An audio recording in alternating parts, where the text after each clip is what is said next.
Bill Gates এর চেয়েও ধনী লোক আছে। বিল গেটস সেটা নিজেই বলেছিল। কি বলেছিল চলুন তা শুনে আসি। বিল গেটসকে এক লোক একবার জিজ্ঞাসা করেছিলেন, পৃথিবীতে আপনার চেয়ে ধনী আর কেউ আছে কি? বিল গেটস জবাব দিয়েছিলেন, হ্যাঁ, এমন একজন ব্যক্তি আছেন যিনি আমার চেয়েও ধনী। তারপর বিল গেটস একটি গল্প বললেন, আমি তখন ধনাঢ্য বা বিখ্যাত ব্যক্তি ছিলাম না। একবার নিউ ইয়র্ক বিমানবন্দরে একজন সংবাদপত্র বিক্রেতার সঙ্গে আমার সাক্ষাৎ হলো। আমি একটা সংবাদপত্র কিনতে চেয়েছিলাম, কিন্তু দেখেছি আমার কাছে যথেষ্ট টাকা নেই। তাই আমি কেনার সিদ্ধান্ত ছেড়ে পেপারটি বিক্রেতার কাছে ফিরিয়ে দিয়েছিলাম। আমি তাকে আমার অবস্থার কথা বলেছিলাম। বিক্রেতা বললেন, আমি আপনাকে বিনামূল্যে দিচ্ছি। আমি পত্রিকাটি নিয়েছিলাম।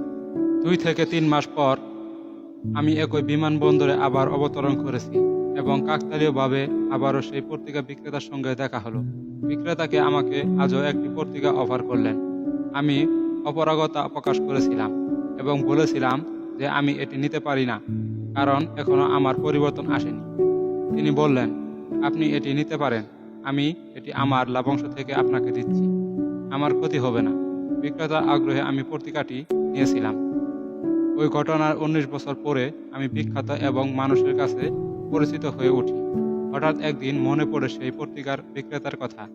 আমি তাকে খুঁজতে শুরু করে দিলাম এবং প্রায় 1.5 মাস অনুসন্ধানের পরে আমি তাকে খুঁজে পেলাম। আমি পত্রিকা বিক্রেতাকে জিজ্ঞেস করলাম, আপনি কি আমাকে চেনেন? তিনি বলেছিলেন, হ্যাঁ, আপনি বিল গেটস।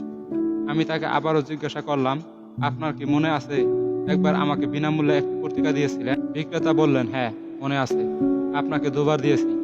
আমি বললাম, আপনি যে আমাকে বিনামূল্যে পত্রিকা দিয়েছিলেন তা আমি ফিরিয়ে দিতে চাই।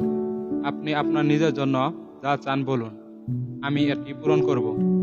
বিক্রেতা বললেন, স্যার, আপনি এমন কিছু দিতে পারবেন না যা আমার সাহায্যের সমান হবে। আমি জিজ্ঞাসা করলাম, কেন? তিনি বলেছিলেন, আমি আপনাকে সংবাদপত্র দিয়েছিলাম আমার দরিদ্র অবস্থান থেকে, আর আপনি এখন বিশ্বের সবচেয়ে ধনী ব্যক্তি হয়ে আমাকে সাহায্য করার চেষ্টা করছেন। আপনার সাহায্য কিভাবে আমার সাহায্য সমান হবে? সেদিন বুঝতে পেরেছিলাম যে সংবাদপত্র বিক্রেতা আমার চেয়েও বেশি ধনী, কারণ তিনি কাউকে সাহায্য করার জন্য ধনী হওয়ার অপেক্ষা করেননি।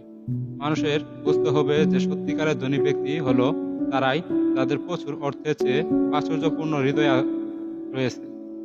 সত্যিকারের ধনী হওয়া খুব গুরুত্বপূর্ণ। চ্যানেলটি সাবস্ক্রাইব করে পাশে থাকা বেল আইকনটি বাজিয়ে দেন।